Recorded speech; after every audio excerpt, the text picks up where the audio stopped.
discussing last week on listening. No? Well, it's really a shame that we ran out of time. No? This program has turned out to be very interesting, even for me. You know, I've learned a lot of things. Okay, and it's my personal opinion that either this course should be divided in two. Like, for example, you can do the first part in level 8 and maybe the second in level B in the 9th level, or that you should have more hours. No, well, I'm going to talk to, I think Luis Paredes is in charge. So at some point we have to discuss what our view is on the course, but there's so much to that is interesting to read and give it some very deep thought, you know, because assessment, as we've seen, is not only, I mean, given a test. No, now we know that it's more than that. No, it's also a resource that we can use for teaching. No, we saw in the first weeks that the new approach of assessment is assessment as learning. No, so we have assessment for learning, assessment of learning, and then and in my view, assessment as learning. No? Right. So if you, Abby, could please share the document with us. Okay. Thank you very much.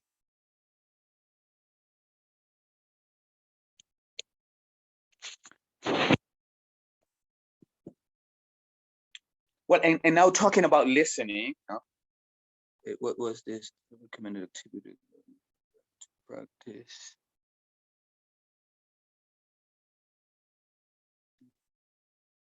Assessing listen.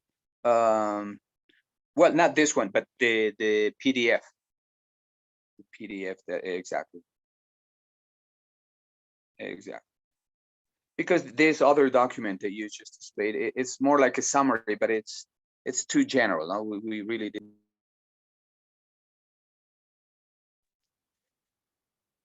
Great. And so I want you, Avi, to please go to page 100. I think it was 127, I think it was. Okay. Let me tell you. It's when we were looking at a selective listening, right? Let me see. Let me see here. I'm going back in my chat. And the first example was listening close. No? Listening closed. Yes, prof. Here. Great. Yeah. So in my computer also I have this.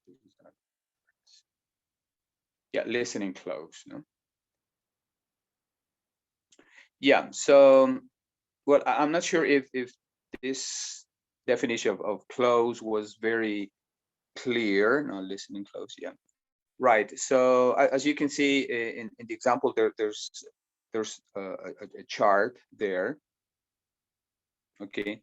And so what you can do, for example, if you want to do it directly for your practice, you can take maybe a text that you saw in class, maybe. And what you can do is remove some words. No? Okay. And then maybe with your own voice, you can read these the sentences out loud or the paragraph out loud, and you omit these words. Or if you have a recording from your if you have the original recording from the editorial, you can use that. Okay, and what you can do is edit. Today it's possible to do that using some programs onto the computer. You can delete some parts to be unheard by the student, or you can put some noise, some interference, no? So that the students won't make out what the word is. And so students listen, and then they have to fill in the blank. You give them maybe a piece of paper, no?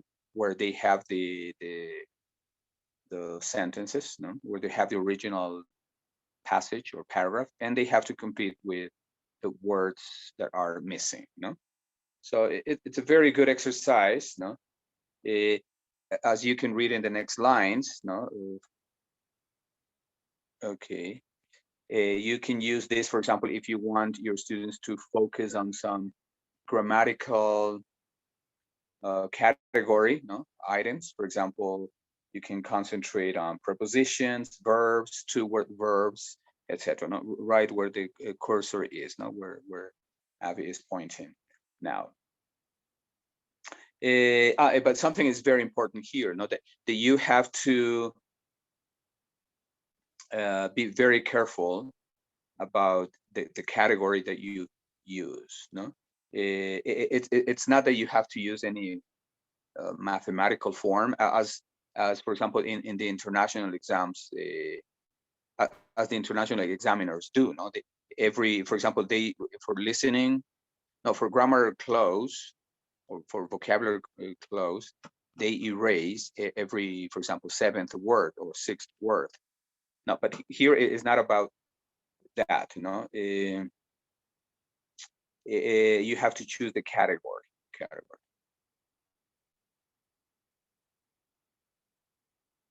Okay. And in the next paragraph, what the author points out is that you as a teacher has to be careful, because you are not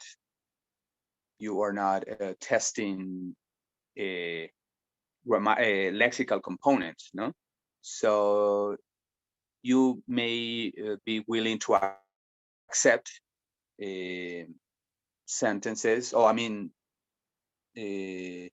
for example, if the answer is 2 or 3 words, as long as the most important word is correct, no, you shouldn't really pay much attention to spelling or the whole phrase, no, because you're not testing spelling or lexical as such. You are testing listening.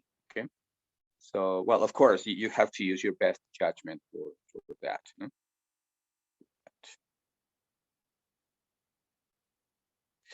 Okay, the next activity, can we scroll down a little bit and see information transfer? It's on the next page, on page 128. 128. I find information transfer really useful, you know, for a number of things. Okay. What you can do is what information transfers means that the students listen to a chunk of information, right? And then they concentrate, you know, and then they try to retain this information and transfer those things that are required to keep in their minds, no? That's why the name is information transfer. For example, as you can see on this page, you can see partially the picture, or totally, I don't know what. Yeah, for example, you have 4 pictures of two birds, no, a little one and a big one, and then a squirrel, no. But then you have a recording, no, with what is happening, where each animal is, and so you listen carefully, and as you listen, you look at all 4 pictures, and then you decide which picture is being described. So what you do is you transfer the information that you retain, contrast with the pictures, and you pick the one that is correct. So you can do this, for example, when the level of students is very low, you can only ask them to recognize, no? For example, you listen, okay, and then circle. If they circle, it's correct. They don't need to write anything. But you can make it more difficult, no? Including maybe more some, as the level of a student goes higher, you can use some linguistic elements there to make it more difficult. Yeah, so I think it's a very good resource. No, you can always prepare this now. For example, using your computer, if you have the original book in text or in PDF, you can only take some information, create a new document, put some pictures. You can do this with the material that you have in the book, or you can always look for extra material with the editorial, no, with the company who sells the books. Well, sometimes they also have these companies sell the program.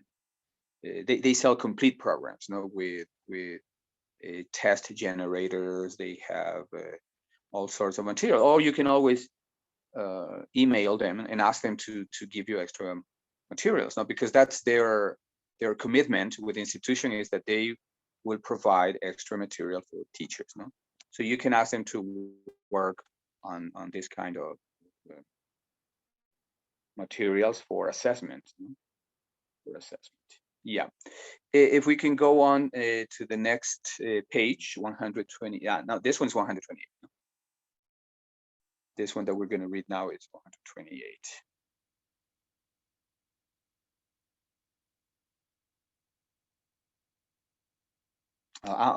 Yeah. Now I see it. So here is on the right. Yeah. Okay, great. So as you can see, the preceding example, no, focuses, for example, on the use of prepositions, no, prepositions, prepositional places, no, like for example, on top, at the bottom, etc.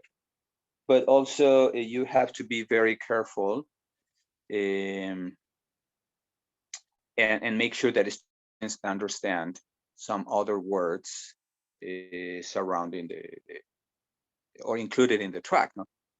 And also you can make sure, no? Remember some of the concepts when administering exams is to make sure that the students understand the instructions. And for example, you cannot grade a student. I mean, you cannot, how can we say, keep a student from getting points, no, because maybe they don't know the word squirrel, for example, no. So you have to be open to help students explaining and not helping, but just because you're not testing the meaning of the word squirrel or the word or the words for animals. No, you're testing if students understand position or place. No, or place. And so, well, remember that everything that you can do to help your students understand the instructions is part of the administration process. And of course, this all is going to benefit Washback. Particularly, for example, I remember in my experience, I was always open to answer this kind of question. No? Even sometimes I looked at some students' faces, and I was and I asked them. I said, "But do you understand? For example, do you know what a squirrel is, or something? Do you need help?" And many times I offered to help them. Because maybe that word, no, squirrel, if they don't know the word, then they get all confused and they get they block, you know, they block themselves. And so if it's level 1, you can explain these things, you know? no big deal if you do that. Right. Another example of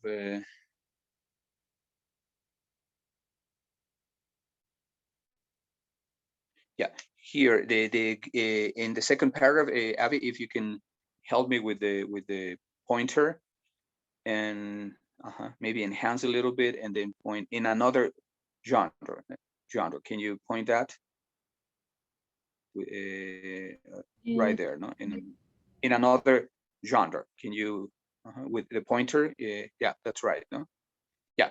So in another genre, of picture queue tasks, no?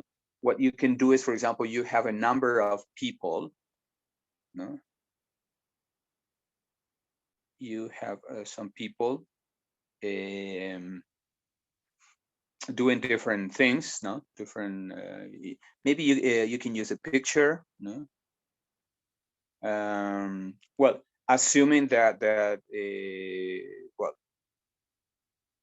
that people understand, that the students understand some of the vocabulary that they're going to use, and then you can proceed by writing this type of questions. No, we have three different activities here. No? 3 different tasks.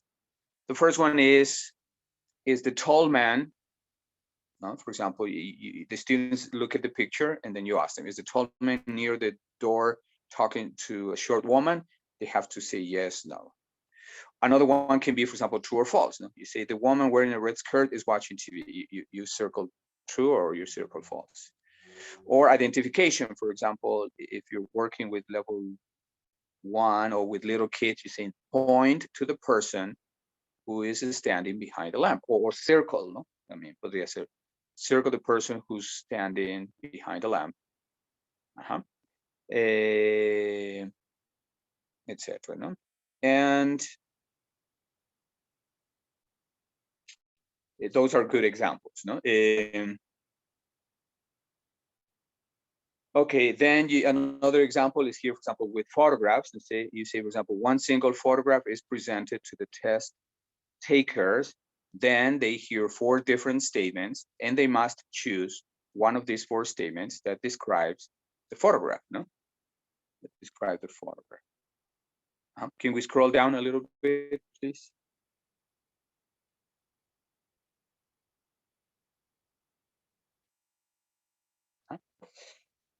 For example, the students hold in their hands or on their desks,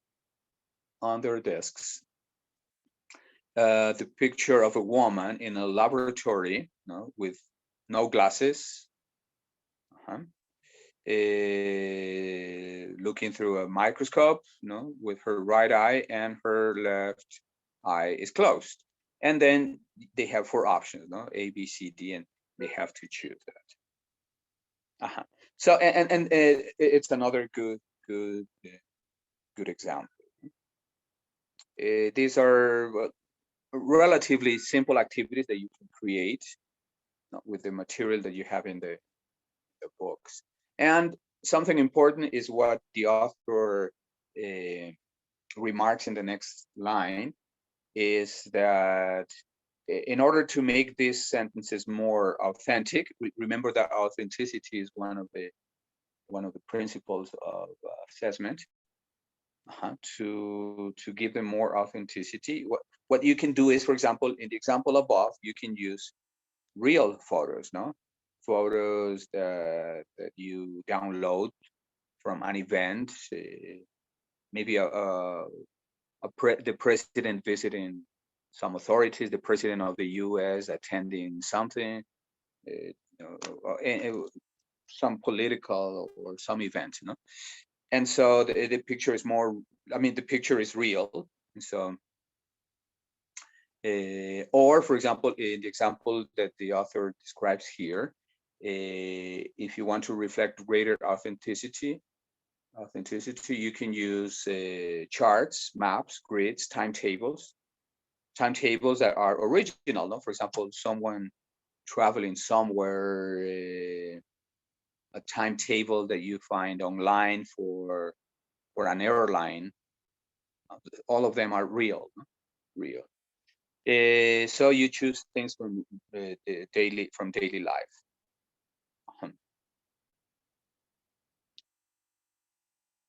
For example, and then here, if we can scroll down a little bit, here's an example of information transfer where students have to do the filling. No, they have chart filling. Chart filling. Let me enhance this chart filling. Yeah, so what you have here is, for example, Lucy's daily schedule. And then if you skip all the writing here, all these 4 paragraphs, what you see on the next page, I think it's on the next page, yeah. On the next page is her schedule, no? Her schedule, her timetable. So you have a calendar grid that you have to fill in the blanks, no? Yeah, so also, well, I think it can be a very good activity. Of course, maybe students might need at the beginning some training, no? And you can model this in class, no? You can have some drills maybe in class, so students get used to. It's always better to give the students items, no, task items that they have already seen in class, so that the administration process and explanation is better accepted, no, and has no washback, no negative washback. And so, for example, what happens in the paragraphs above is that the speaker, the speaker on the track describes her routine, no? I don't know her name, Lucy's routine. And so, for example, if they say, for example, on the weekend she has coffee with friends at noon. So on the weekend at 12, you look for the grid for the weekend at 12, and then you write coffee with friends, no? Coffee with friends. And so, yeah, it can be a very good activity when you're doing present simple, when you're doing past tense, right? And well, in the example here, you have no distractors. Now, you have to be very careful also about that. You know? Usually, in my view, I think that students, tests, quizzes shouldn't be so tricky. No, I know that as you advance in the learning, as you climb up to level B2 or the beginning of C1, of course, when you're given an assessment, you're going to get a lot of distractors so that you get confused, no? Because the objective there is to know that you really discriminate the sounds, and you can handle a lot of information for academic purposes, of course. But if you're working beginners, intermediate, lower intermediate, high intermediate, then just provide them with clear sentences, clear instructions, and one item has only one answer. Don't give them too many distractors. Give them maybe one distractor. I learned, for example, when I was at Catholic University in my time in the Comisión, that, for example, for the first and second level, we used only one distractor. Un distractor, no? Or sometimes we used none. For example, if we had in the first column we had A, B, C, D, or 1, 2, 3, 4, 5. In the other column we had A, B, C, D, E. So, and then we match one with one, no? And no distractors. or maximum one distractor. Then when we were in levels 3 and 4, then they had one distractor or 2 maximum.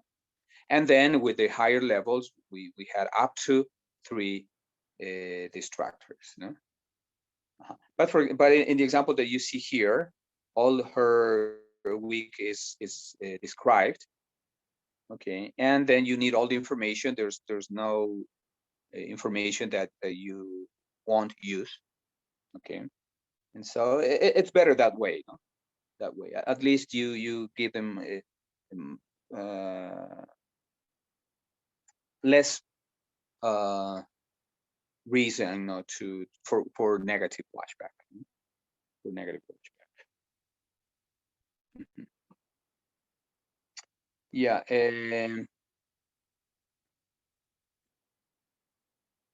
okay, as you can see here, you know, well, chart fill-in tasks, you know, are good examples of oral scanning strategy. So I think academically, it's a great contribution that you're making, you know?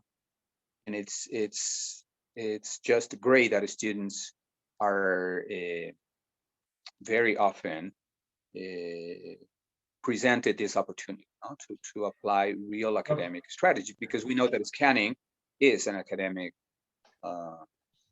reading strategy that we need to use a lot. And skimming is another one. Or maybe you can prepare one for skimming also. Professor, sorry, I couldn't understand very well about the distractors.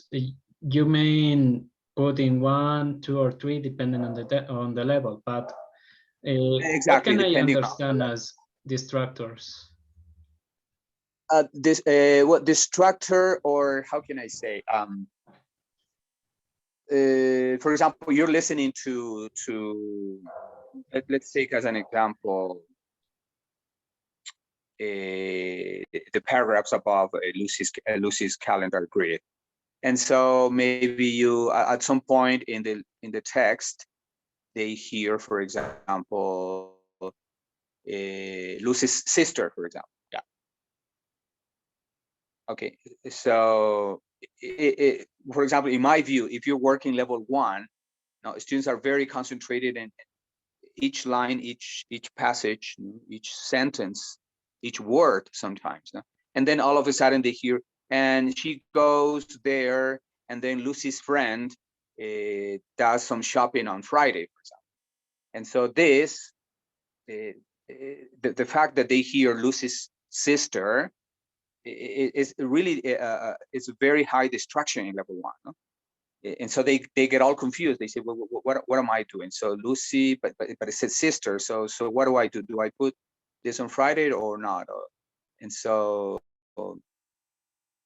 that's what I mean. That sometimes in advanced levels is a good idea to put 1 or 2 distractors or information that is a little bit confusing. No? But well, if you're working level B1, B2, of course, students need to face this kind of situation, because in real life, that's what happens, no? That you listen to so many things at so many times that you have to really concentrate and make a decision in 1 second sometimes. So it's an ability that students have to learn with time. But in level 1, beginner, lower intermediate, you don't need to do that. No? So that's what I mean by distractor. No? Distractor. Or the idea, I don't know if the word is still distractor. Maybe I can't think of another word now, but what I mean is that, for example, sometimes when they tell you match the words on the right with the definition on the left. No? Yeah, but on the, you have 5 definitions, right? But in the words, you have 6 words, for example. So it means that 1 word is not necessary, but the student has to know exactly which word is distracting. No? So on the on the left you have 6 or 7 words, but you have only 4 or 5 definitions. And so it means that 2 options are not used.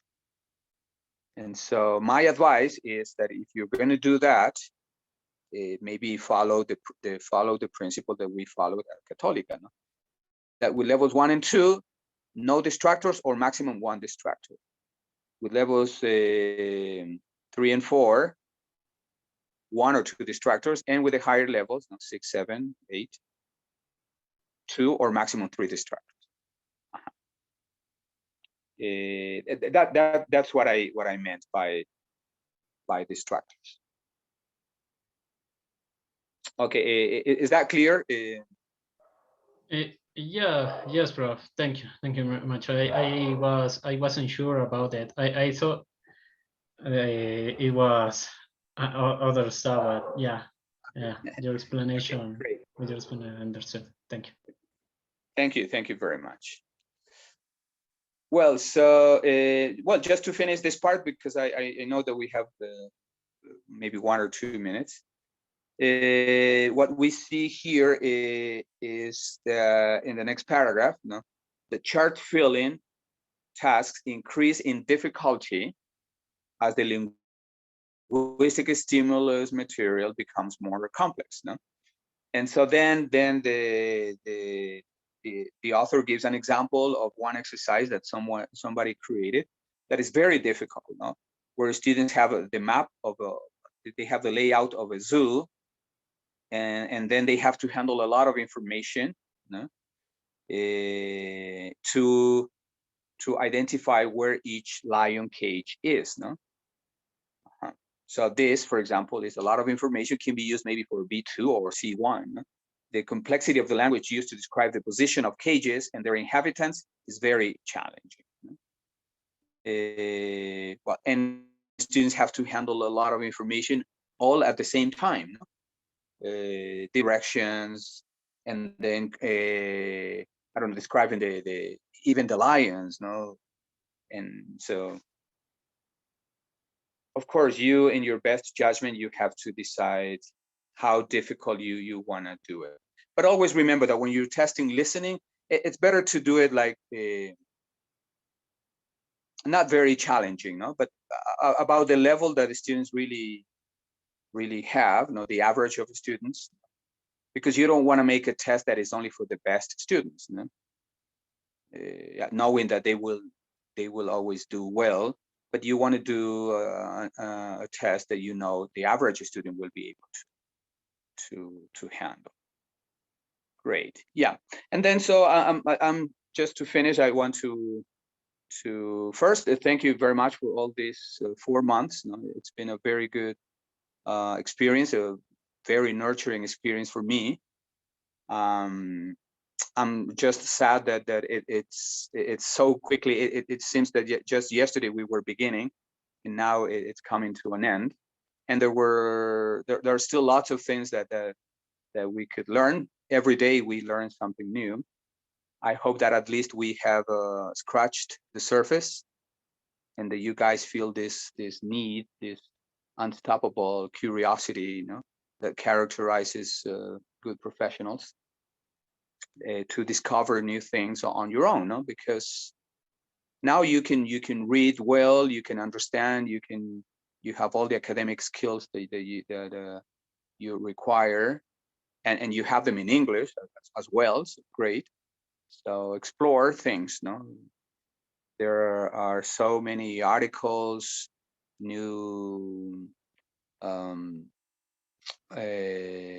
research, new research that is important to read, that always helps you get a new perspective. So I encourage you to do that, and particularly in the field of assessment, which I have to say has really enlightened me over these 4 months, because I might have had some experience on my own preparing or working or living assessment in day-by-day classes in high schools and schools, but it's another thing to go deep into the the analysis and break down this into the components. And so I think it's fascinating. Fascinating. I hope you share the same view. And now you're going to have 2 months until the beginning of the new semester. And so I hope you dedicate some time to reading, exploring. There are many questions that I know you have now, unanswered questions. Even when you asked me, sometimes I didn't maybe give the right answer. So now it's on you. It's up to you now to dig into the things that have called your attention.